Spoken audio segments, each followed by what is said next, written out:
That's actually a very, very strong and deep question. The brother is saying that, and he's right, that the foundation of everything we do in Islam is the niyyah, the intention. That's the first hadith in Sahih al-Bukhari, إِنَّمَا الْأَعْمَالُ بِالنِّيَّاتِ, which is narrated by Umar ibn Khattab radiyallahu anhu. Very important hadith.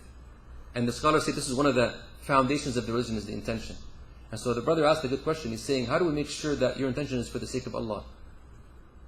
You know what? To be honest with you, this is something you have to continue working on. You have to continue working on, because the issue of, for example, riyā, which is showing off or doing things for, you're doing it for Allah, but you're also doing it because you want to be recognized. This is minor shirk, because you're associating others with Allah. You're not doing major shirk where you're doing something that takes you out of Islam. This is just minor shirk which will destroy your deeds.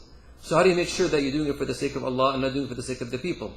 This is something you have to work on internally, regularly. And sometimes there are some measurements of that. You're saying, I'm here for the sake of Allah. I'll just give you an example.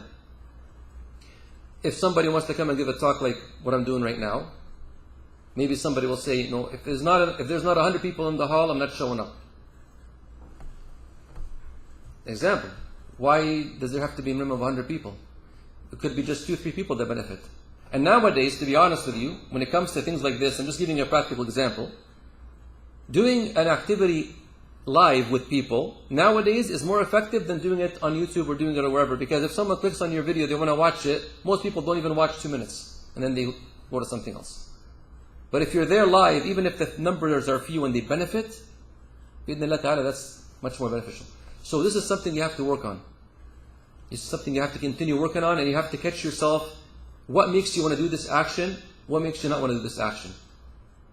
If it's something that is personal because you need to make sure that you're seen, or that there's a lot of people that are showing up, or you won't show up unless it's in a fancy hall, or that they have to give you some sort of payment or something, then you have to question what your intentions are about.